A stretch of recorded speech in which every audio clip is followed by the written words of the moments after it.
changed everything. Everything comes up Deegan with his first ever Supercross win. Welcome to the danger zone, baby.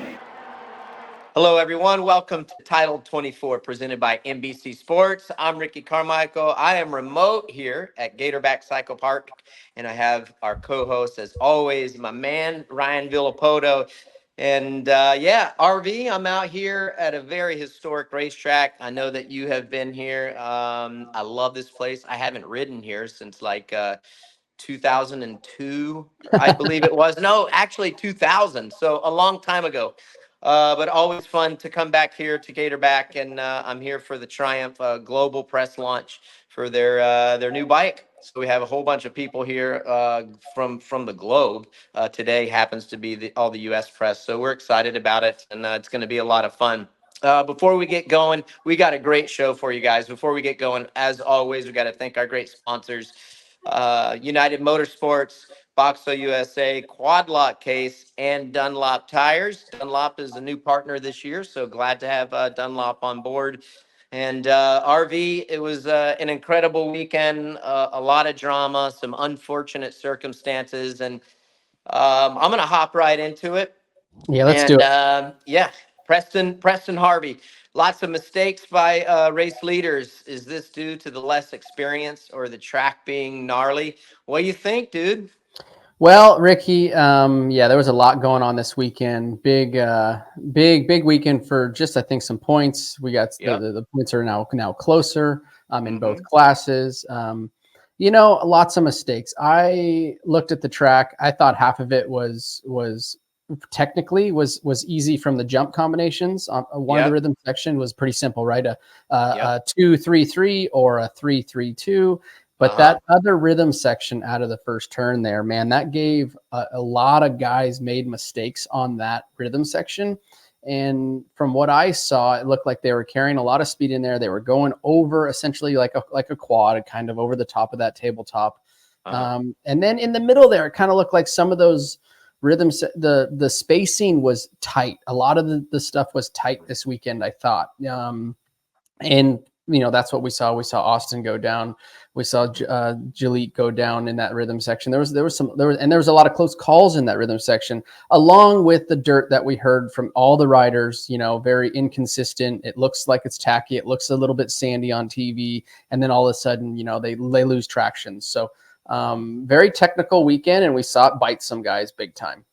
Yeah, for sure it did, and it was wild for a while there. And just getting right into it, to the 450 race recap and the Boxo breakdown portion of our show today. I would say probably 3/4 of the way through that 450 main event, RV, I'm like, oh man, this is going to be one of those races like what might have been had Eli Tomac not gone down, had Ken Roxon not gone down. There was so much chaos ensuing from those guys, and they really, I feel like they had a good chance to do really well, but they also came back from a long way. But I just think of Jett Lawrence and RV, dude. You know how hard it is to be in a situation like that, where basically everything's a formality at this point. He's going to win the race. And then just straight up makes a mistake. And what we're watching is Jett, he gets, loses his balance, looks like, as he's tripling and lands onto a tough block. And, I know this is, he's just going to have to chalk this up as another rookie mistake. But at the same time, dude, you know better than anyone, rarely are you in this position. And it's so hard to be where you have that lead like that. I mean, what was your thoughts when you saw that? Like I said, that rhythm section there was catching guys off guard all day through time practices, and then also throughout the main events and qualifiers. Like you said, came in there, seat bounced over that tabletop 3 and landed. Look, maybe a little bit of cross-rutted, off balance. And as you see right here, as he goes over, his leg comes off. He makes an adjustment in the air, but wasn't able to make enough of an adjustment to get him off those Yamaha tough blocks over there. So ended up putting him down in call it a critical situation. It's not very often that you had it in the bag. Lead. you know, you have a lead, you're in a good position, and it just chalk it up to a stupid mistake, you know. That was I guess uncharacteristic of Jett. Yeah, I think at this point, you know, I don't think there's no reason he needs to try, or his team needs to try to reinvent the wheel. You know, you went from hero to zero really quick, but it's a learning lesson. I feel like he has learned from all the situations that he's been in. And to your point, I just think it's just one of those things. But yeah, it was certainly out of pocket, I think, for a guy of that caliber. No doubt, definitely a costly mistake. And I mean, he lost a lot of points also. Which leads me to a great question. Savannah Leach 94 asked, why is Freezy so, I think she messed it, frequently involved in racing incidents with other riders this year? Like, what do you think in that situation? What do you think Freezy should have done? Should he have been more aware? I mean, what's your claim right here? I mean, I'm gonna chalk this up to being Freeze held his line all the way through the whoops. They, Right. as you see right here, you have Jett and you have Coop behind him, drastically coming into the whoops. As you jump that double, your eyes automatically go from the landing to into the whoops. He should have seen that coming. I said this, the only option he had is if he could have got up next to Coop as at the entry of the whoop section, but he still wasn't. He was behind him as he entered into those whoops.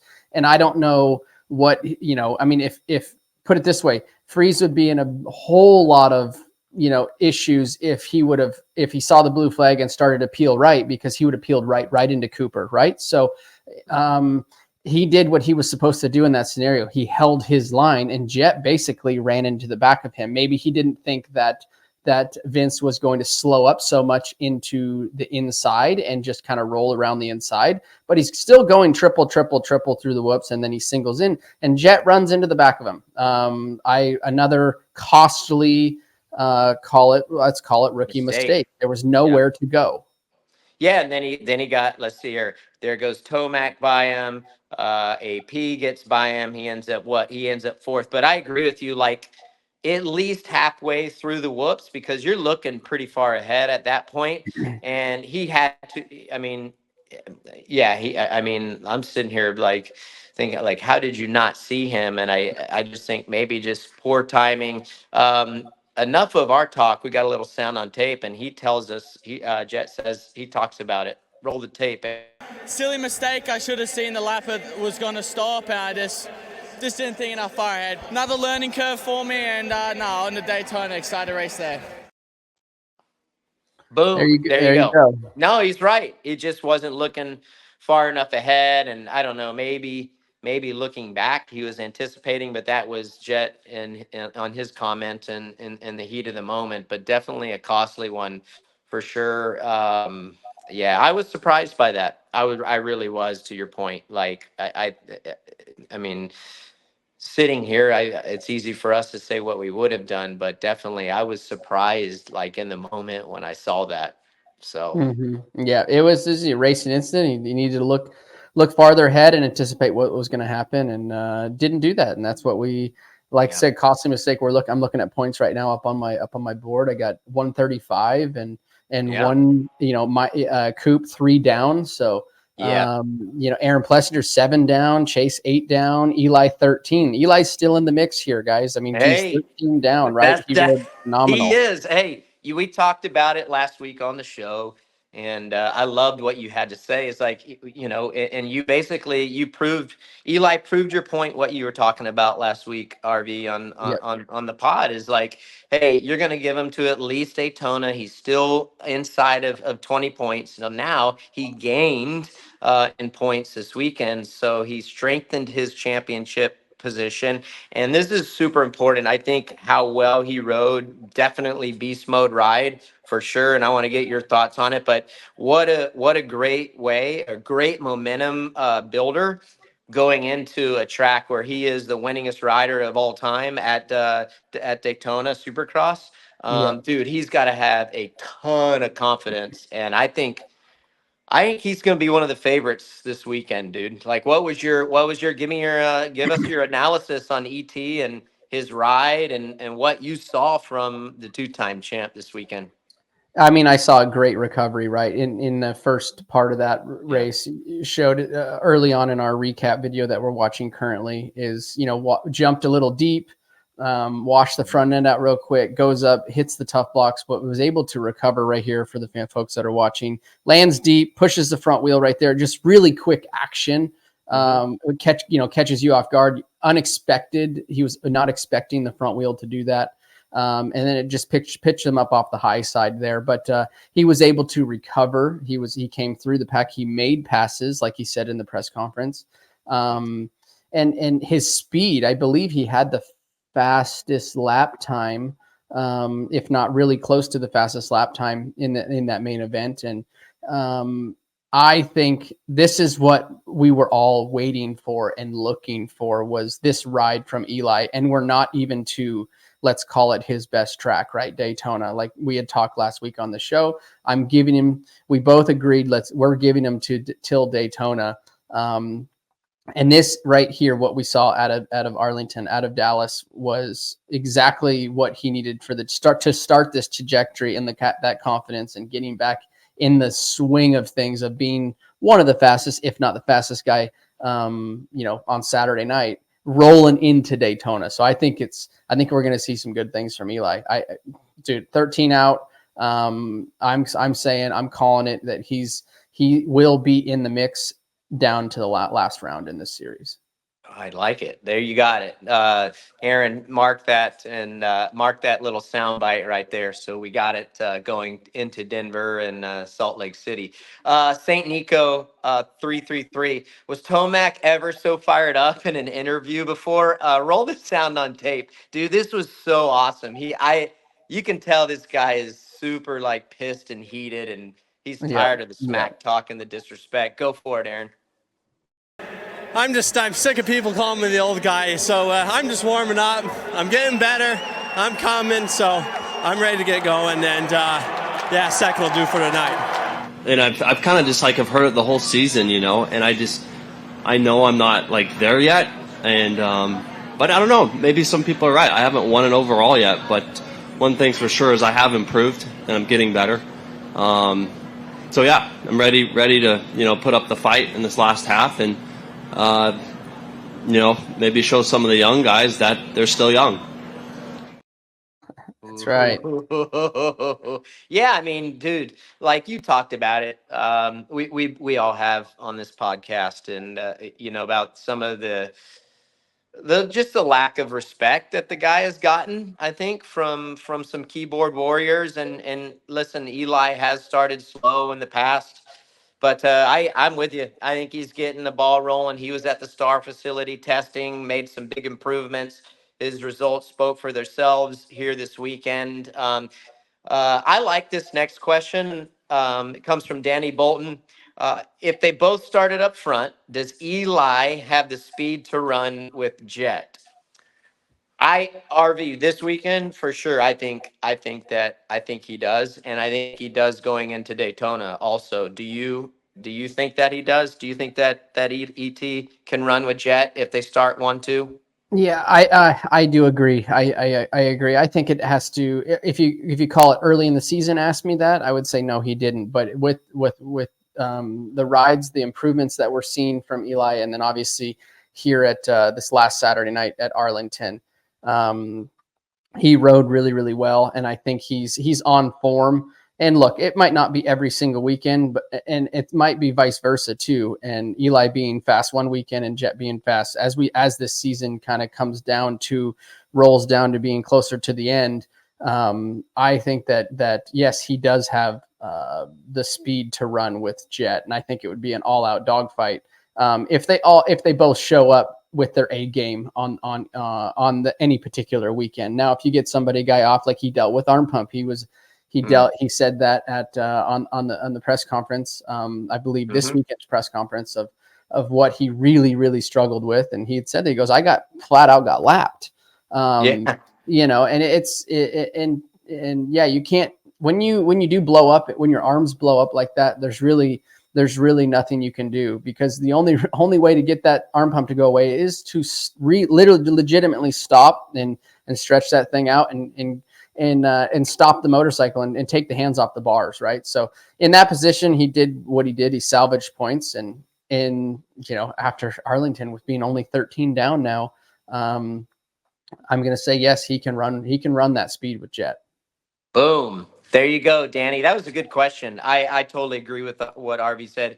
I'm looking for a battle this weekend. I really hope that we get all these guys up front and that Eli gets up front to early, just to see. We know what Coop can do, which leads us to Coop. A hell of a ride for him.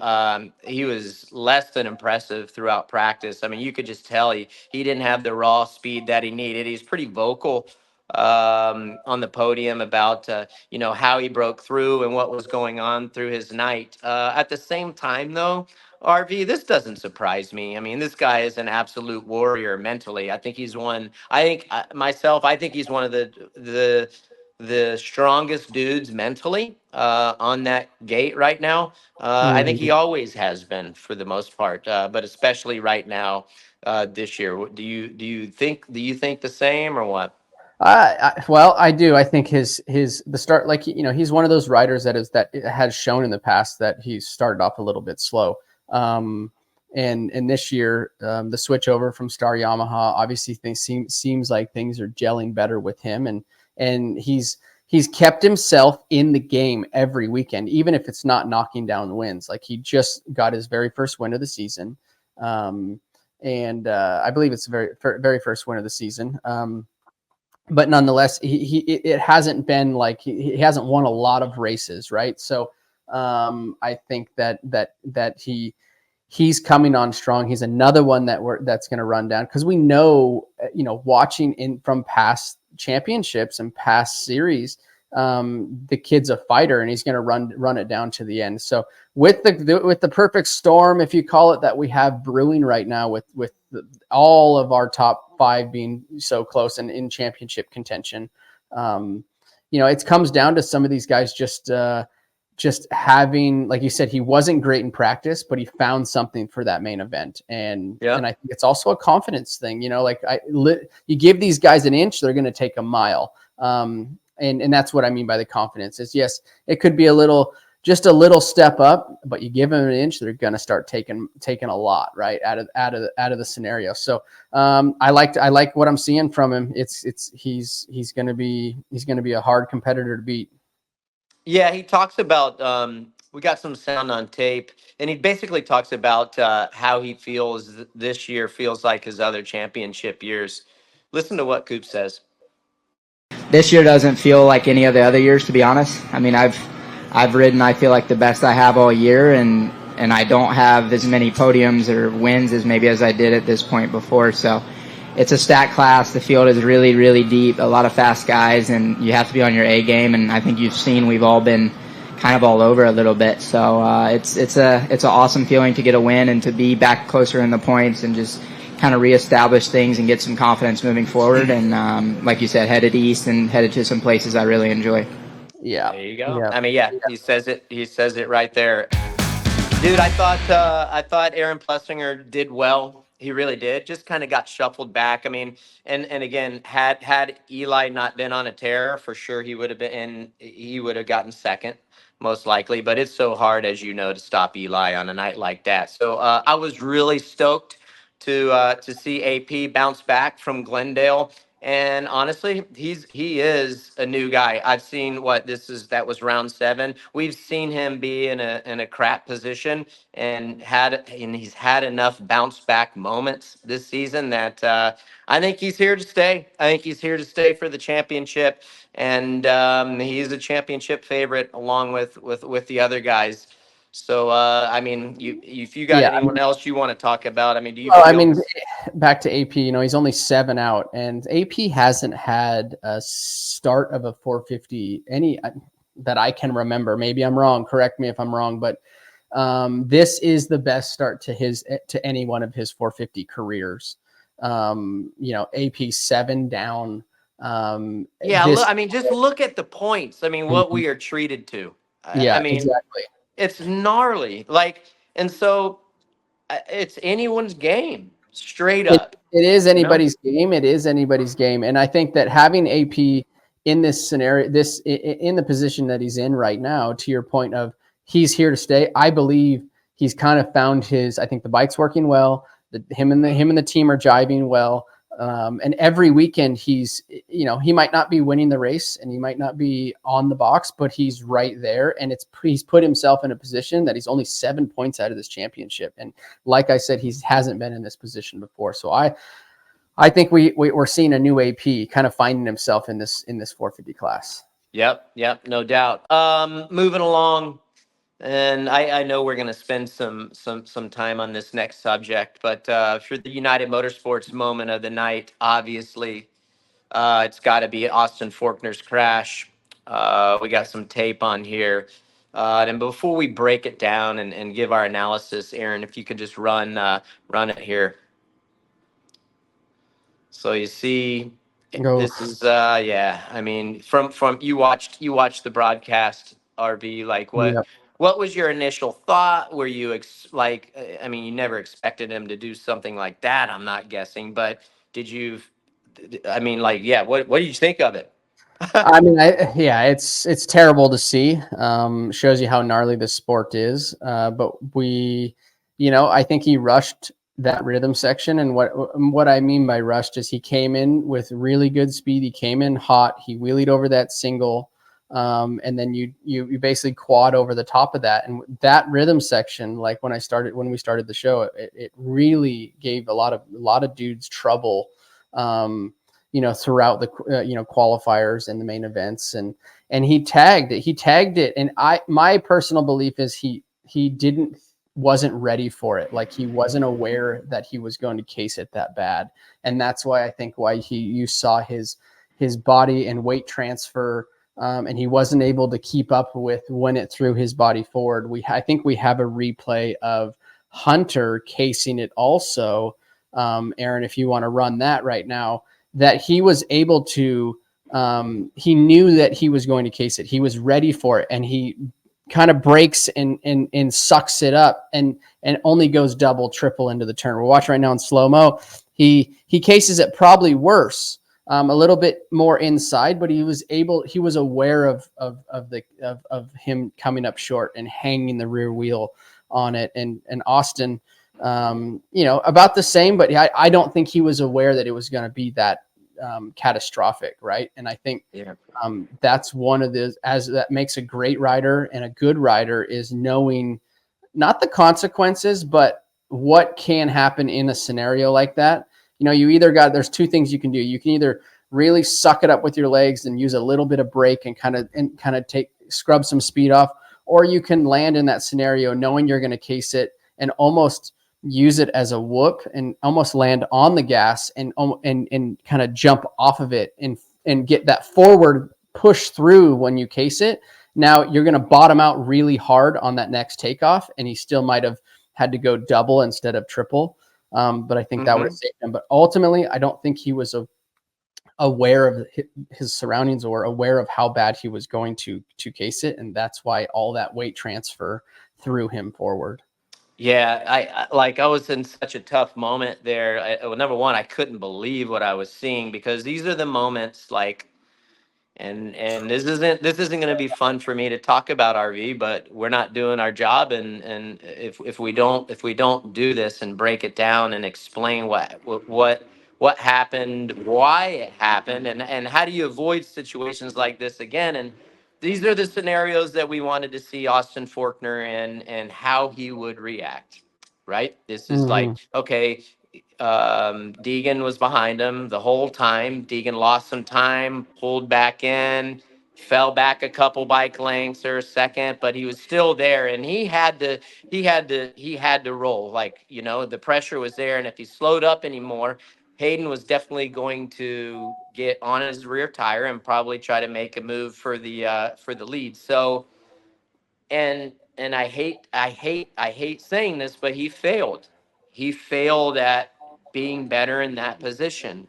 And and to what you said, everyone knew that section was gnarly. Everybody Yeah. knew what was at stake there.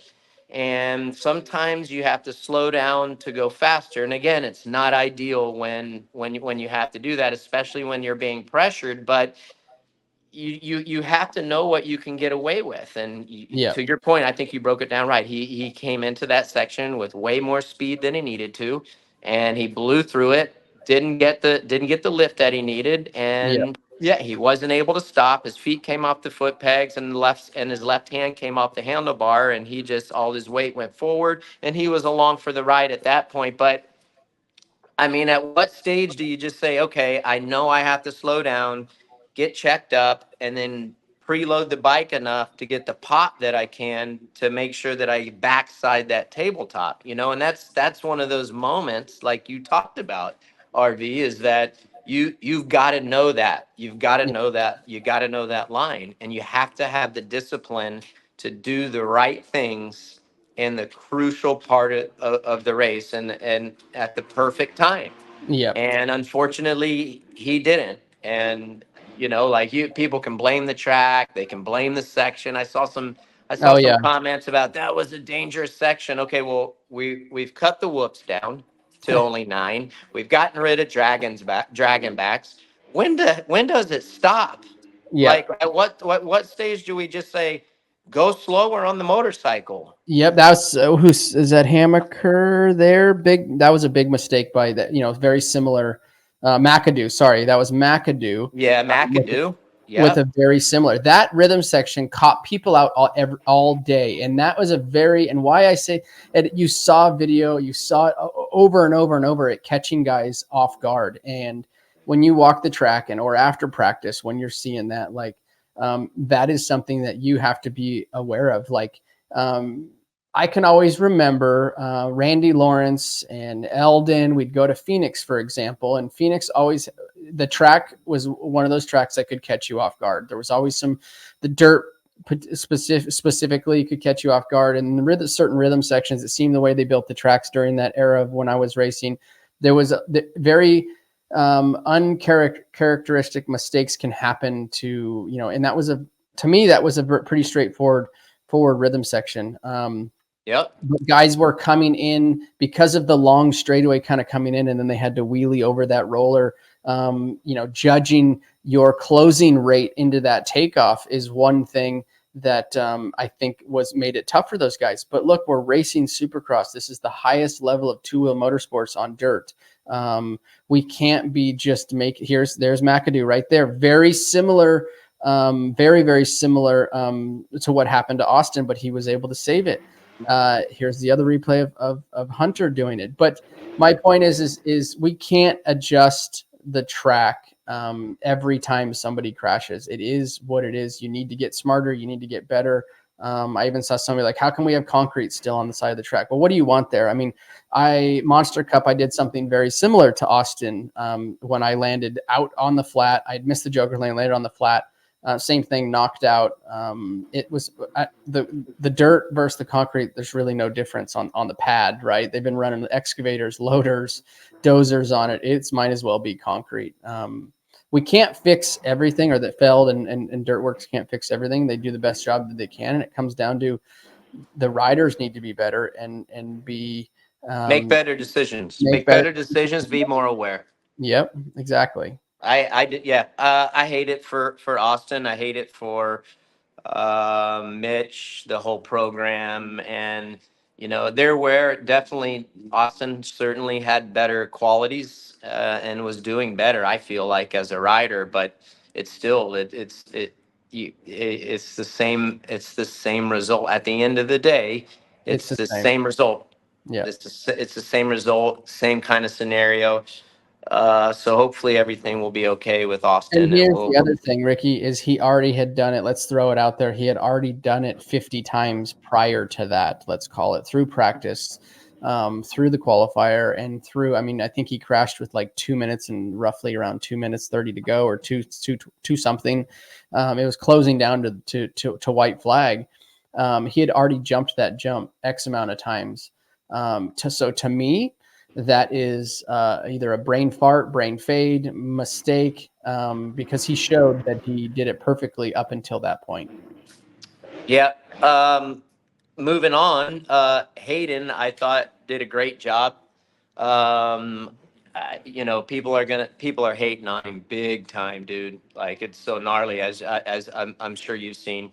But before we get on there, Boober on board asks, was Danger Boy's celebration in poor taste when he gained his lead by the misfortune of Forkner, and Forkner still being attended to on track by the doc? Roll the sound on tape. The nerves are always there the whole race, you know. It was just trying for me just to hit my marks every lap, like not make one mistake. And that's honestly, which I think this 250 class lacks, is consistency, and these guys make a lot of mistakes. So if you can be the guy to not make these mistakes, that's puts you up front, right? I mean, Jett Lawrence came in, went to the 450 class quick. He didn't spend a lot of time here. He was consistent and up front and not making a dumb move. So, you just want to be consistent, I'd say. And the nerves were there, but, first win. I've led some races, so it wasn't too bad.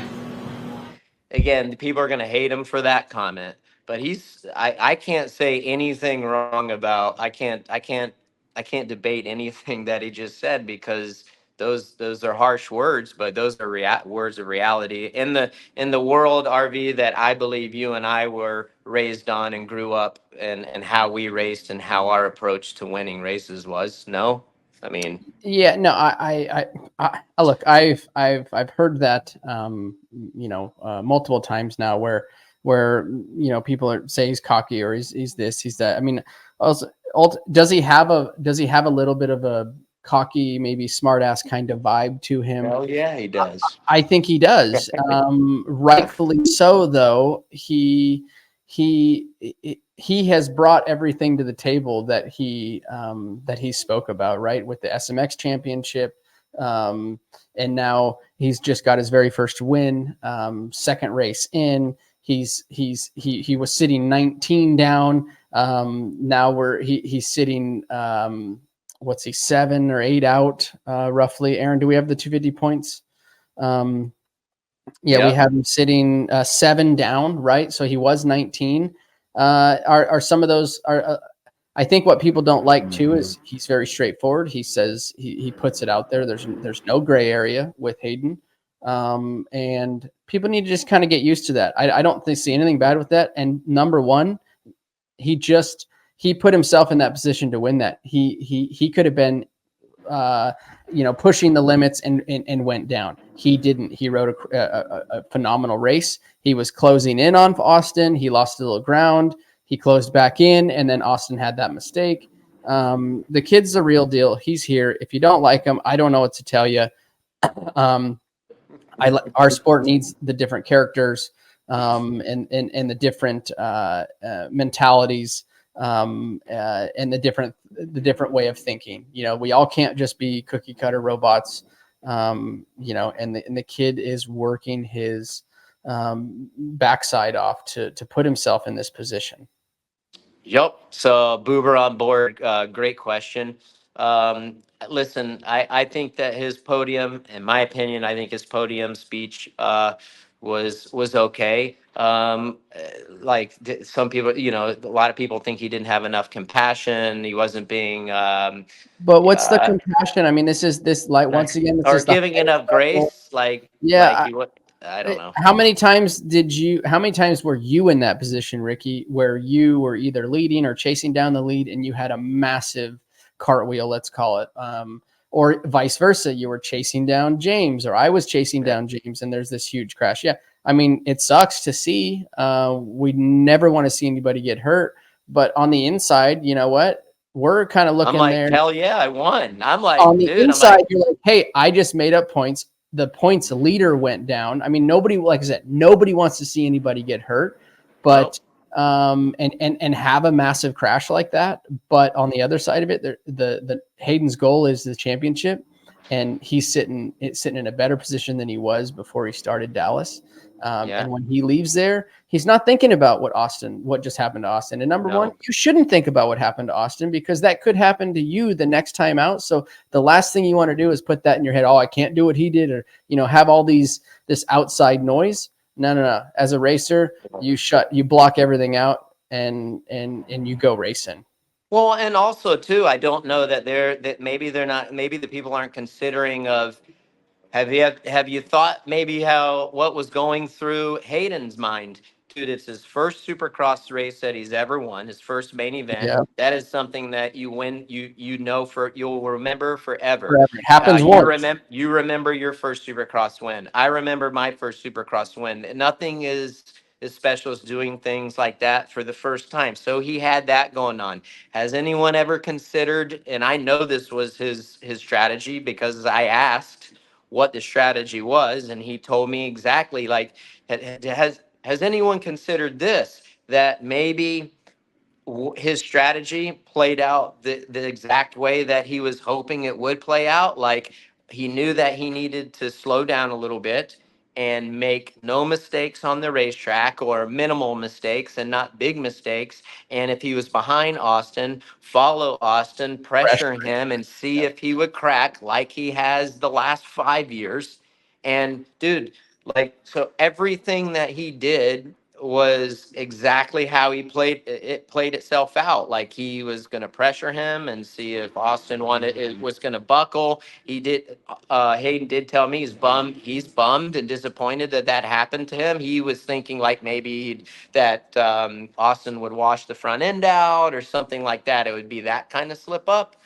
But at the end of the day, like, dude, like, consider what this guy's going through. I mean, like, I don't think that Hayden is a bad person, or he's not a compassionate person, or he's not, like, he's not thinking about others. Of course he is. I think he's a good person at heart. But just because he's stoked and everything, all things considered, of what went down, I mean, give the guy a little bit of wiggle room here. You know what I mean? Like, I don't know. Yeah, I agree. Some notables, I think that we haven't talked about him, and he's had a rough go at it. Nick Romano, he got some good hole shots this weekend, and I think after a guy like that getting some starts and running up front, I think we might see a little more of him because of that. I think those type of rides are good for riders like that, who's been down and has come across some injuries, I think. I agree. Like, I don't think the main event wasn't super stellar for, let me see, I'm looking for him right now. Wasn't super stellar for him, but qualifier, he rode really well. I actually said that on the Title 24 group text. I was rewatching, and for a guy that I know, ACL surgery, off the bike for quite a while. He got 12th in the main event, so not terrible. But his heat race ride was really well. He showed like he had been out there for multiple times in racing, supercrosses, and he rode well. He had the speed. So I was impressed with his heat race. So I think there's some good things to come from Nick Romano also. Yeah. Yeah, and just to clarify too, like Hayden, I mean, he said, I hate that happened to Austin. I wanted to battle him. I mean, he said that. I mean, and I think, dude, honestly, I think he is the type of competitor that probably wishes Austin didn't crash, because I think he's a dog, dude. I think he wants to wear you down. That's my opinion on Hayden, and I think. I think that's how he wants it. I just think he's that tenacious. So moving along, Max Anstie, dude, that team deserves some credit. The whole crew over there, and that Firepower Honda team. Marty, team manager, works his butt off. You could see Max Anstie really likes and appreciates how well Marty has done, Martin Davalos has done as team managers. Is it a surprise to you that Max is and that team has the red plate right now? Honestly, I mean, from his if he didn't have a year like he did last year, with Marty and the team, yes, I would be surprised. But man, he came out last year and surprised me and a lot of people. And right now he's sitting with a 4-point lead with 38 total points. Putting himself in a really good position. I love, like I've said it on the show, I love the guy's interviews. He's a happy guy. He's awesome to listen to when he's doing his interviews. He gives a great interview. So look, he's one of the older guys out in this field of young guns, and don't count him out, because he's got the skills, and he definitely is mature, and he's got the speed also. So I see it coming down to him. If he can hold this together, that's one thing that I think that he's going to have to do is minimize having a big mistake at one of these weekends, a crucial mistake that's going to like let's call it a 6th through 8th or 10th. He needs to minimize those, and if he can put himself in this championship fight down to the end, that'll be really cool to see, because you got the likes of guys like Haiden Deegan, young gun. Austin's out now, but you have Dax Bennett sitting 3rd, Pierce Brown sitting 2nd. So a lot of these younger guys, maybe the old dog's could pull it out, which would be pretty cool to see. Yeah, for sure. Hey, I want to give a shout out to Vialle. You didn't see it, but dude, in practice, he took the gnarly. Oh, here you go. Look at that. That's in practice. Watch the screen right here. Look at him just lawn dart. That's on that section, same section. Yeah, I was just gonna say that's the same rhythm section that got Austin out.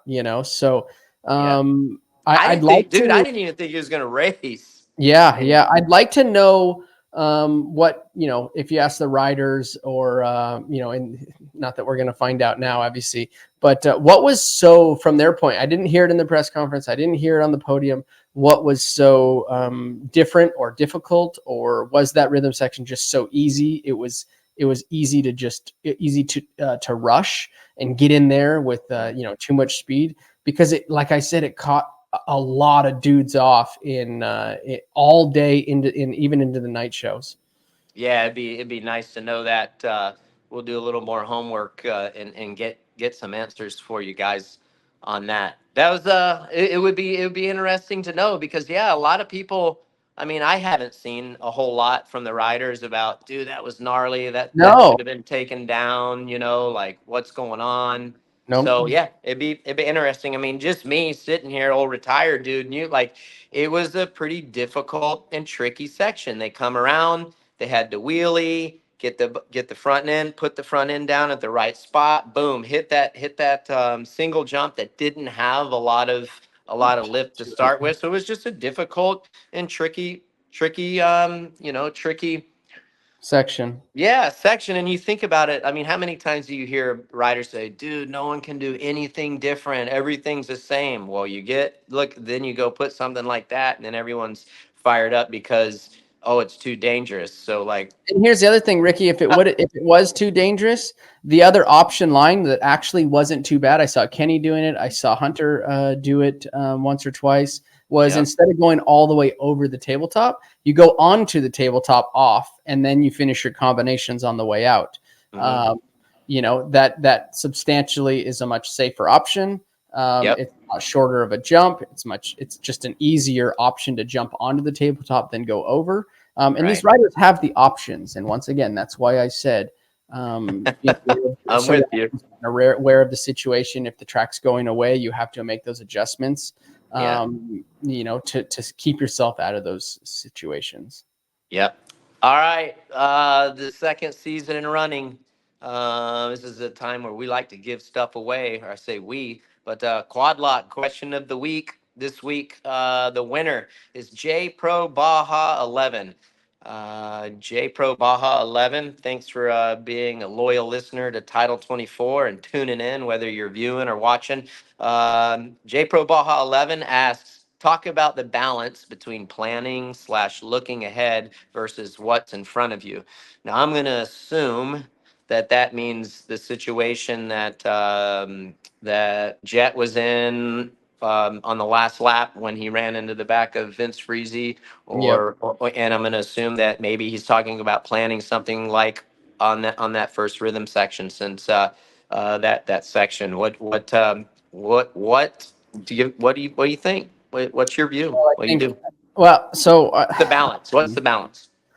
There is a balance. There's a balance of looking at how far you're going to look forward, and there is like a happy medium. You can't be looking way out in front. You can't be looking down at your front fender. But I think what makes a difference between a great rider and a good rider is being able to manage all 3 or 4 of those. So looking forward, your closing rate on these riders or the rhythm sections, or whatever we're talking about, your closing rate, your speed coming into whatever your obstacles in front of you.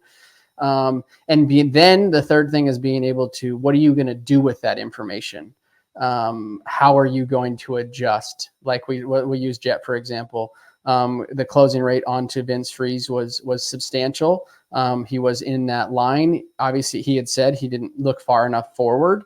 So I think what do you do with that information is what makes a really great racer and rider.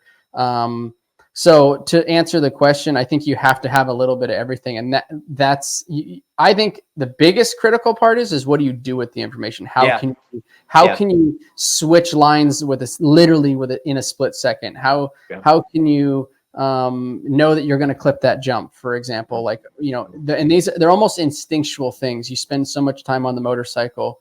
And I think you have to be taught that too, as a younger rider, like, hey, you can't slam into these walls. You can't clip that too much, like all these things have to be brought to your attention as you're developing and coming up through the ranks. Is the biggest thing, and I think some guys have it and some guys don't. Sometimes Hampshire is a great example. I think he has 2 of the 3. I don't think he sometimes knows what to do with that split second decision, right? And then is it the right decision that if you do have the time and you do make a decision, was it the right move? Yeah, great champions. They always have a plan for almost any situation possible, and then because of that, and they have the right balance also. They have the right plans, so they know in said rhythm lane, RV, this, you knew exactly how you were going to approach it. If it was a gnarly section and you were getting hounded, dude, I'm guessing you're just going to take your medicine and you are going to do that section so you won't make a mistake, or you can do it and not crash. And if you're not faster than your competitor, then you get overtaken. But you're going to live to fight another day. And that's what I think great champions do. They know, okay, the whoops are going to be gnarly tonight, so I'm going to commit to jumping through them, or I'm going to commit to this line. And you roll scenarios through. And a lot of sometimes people say, oh, this rider is so unlucky. And 9 out of 10 times, for me, speaking for myself personally, anytime that I something happened to me, it wasn't because it was just bad luck. 9 out of 10 times I did something wrong. I did something wrong. To me, bad luck, RV, is like you're going down the rhythm section and then some dude comes the opposite way and jumps into you. That's bad luck. That is bad luck, right? Yes. But when you crash on your own, you did something wrong. That's not bad luck. 9 out of 10 times, right? Yeah, I 100% agree. A bike blowing up, a rider jumping off track and hitting you. If the bike transmission goes out, the chain breaks, they're bad luck things. Yeah, if you don't have a mechanical or someone doesn't hit you, dude, it is your fault most of the time. It's not. Maybe put it this way: it was you made a mistake. Maybe it's not your fault. Mistake is maybe is more of a politically correct word for the folks that are listening to. You made a mistake, and to my point of what I had said, he had done. We'll pull 50. He jumped the rhythm section 50 times. I'll pull that out of the cloud. He jumped it X amount of times prior to that and had no issues, and then a mistake happened. There you go. Yep. That's the quad lock question of the week. Congrats, J Pro Baja 11. You know what to do. Slide into the direct message section of Title 24 Instagram. JH, our co-producer, will get you set up with quad lock, and they will send you some swag and a whole bunch of their products. So we appreciate you. And that was a great question. I love the in-depth analysis, RV, that you gave there. You are freaking spot on. As far as the Dunlop due diligence section of the show that we're going to talk about and look at this week, I should say, not next week, this week, the track map for Daytona. It's going to be a good one. Aaron, throw it up there. This is the Dunlop due diligence section of the track. Completely different this year. The start's in the same spot, but it's going to be a nice sweeping 180 corner. When they sweep underneath the 180 corner, they're going to go under the tunnel, and this is going to be the first rhythm lane, somewhat Supercross style. Then we'll get back into the Daytona style of track, if you will, where it's that you can see the dirt is the like natural terrain. You got some offsets. The track's going to go back and forth here, and it's so when I say it was a big change, it's going the opposite direction as it has the last several years. I hope that section that the arrow just went through, RV, that split lane, works as well as it did a couple years. It's sometimes that section is a crapshoot, like as much as and as hard as you try to get it just right to where it's dead nuts even is extremely hard. So hopefully we'll see that. But this section up here coming up, RV, I don't know what you think about it, but this sand, this gnarly deep sand, I love this. It's something as easy as it seems like it would be. It always creates a whole bunch of chaos. It does. And they actually didn't bring it into any of the turns, which I think will keep some of the chaos down. But man, the track looks technical. It looks long. This is the longest Supercross track we have, as everybody knows, Daytona. So you're going to have heart rates are going to be up there. But the one cool thing is they will go back to, because the lap time being so long, they will go back to going off of essentially, it'll be more closer to the laps. It's still going to be 20 minutes. Right. But this actually Daytona would always work into the disadvantage side for when we were actually on the laps, because we would still do 20 laps, and then your time was, up. You would go up into the 25s, 28s time minute motos, where now it'll be actually 14 to 15 laps, and it's still at the 20-minute mark. So I'm always looking forward to Daytona, because it's for us racers, it's kind of like the I don't want to call it halfway point, but yeah, it's like the halfway point, right? Where when you leave Daytona, if you can stamp that race as something good, either you made big strides with the motorcycle, or if you knock down the win and you leave there with the points lead, that's for some reason. I think there's a stat actually, guys leaving Daytona with the points lead 9 times out of 10 win or something. So yeah, right. Hey, that's what Birdine 28 was. Arlington the turning point for the season, or do you think Daytona will be? RV, you just answered it. I am with you. I don't think Arlington was. I think this week is from this point on, from Daytona and to the end of the Supercross series in Salt Lake, I think is where you really, and I hate using this saying, but it's where the cream rises to the top for sure. This is where you get into the nuts and bolts of it, and where the strong survive. It's where you got to dig deep. If you're having little injuries, you got to push through it, and you just got to find ways. And I think because this season and the championship is so tight, your execution is going to be so important. And I think that you're just going to see the consistency is going to tighten up a little bit. I think the starts are going to tighten up a bit, and you're just going to really have to be spot on your execution, I believe.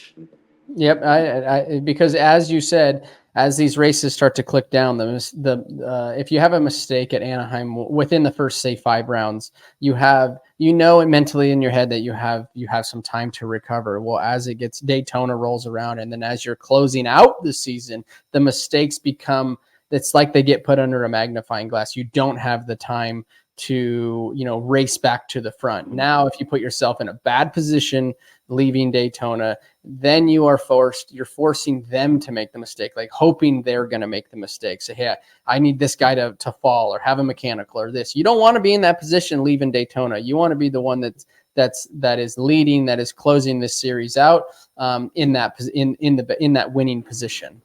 Yep, 100%. If you guys didn't watch the SMX Insider post-race show where we gave you the TV schedule. We're going to throw it up here for you. And if you're bored and you can't make it to Daytona International Speedway, as you guys remember, always on Thursdays, SMX Insiders with Weege and JT. That's at 2 p.m. Eastern on YouTube. And then Saturday, 1:30, practice and qualifying will be live on Peacock. That's race day live. Again, 1:30 p.m. Eastern time. And then the show starts to be live on Peacock, 7 p.m. Eastern time. Make sure you check that out. Looking forward to it. This is a special race. I think this is one of the ones that most racers, if you ask them if there's one that they want to win, this is one of the races, Daytona, just because of the history and that place. RV, you've done well there. Yep. Myself, I've done well. I just loved racing there. You're able to let it loose. It always came at like the right time of the season for me in Supercross, where I was ready to kind of like, reach some higher speeds and just not have to be so precise. So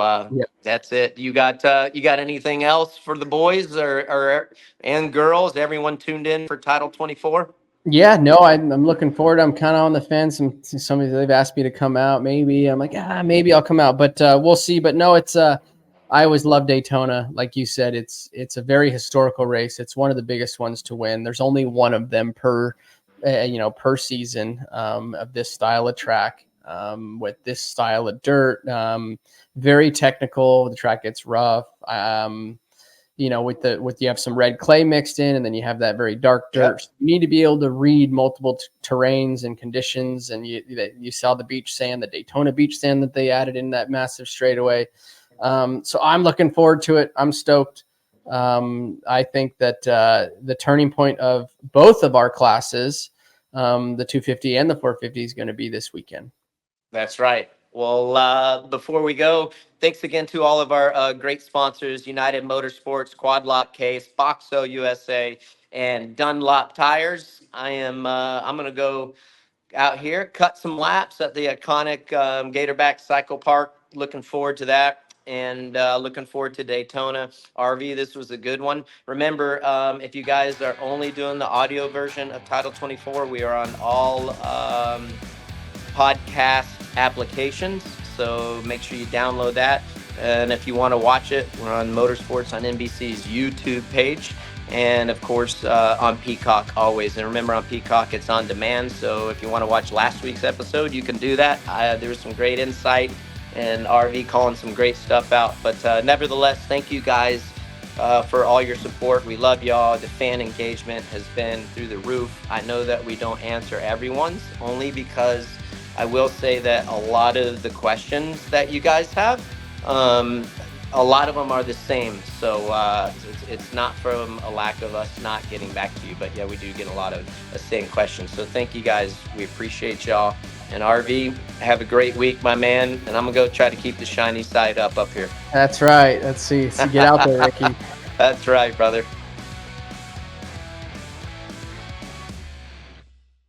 Hi folks, Lee Diffie from NBC Sports here. If you truly enjoyed what you just watched, you can get more news, interviews, and highlights by subscribing to the Motorsports on NBC YouTube page. You can get it all, so go for it.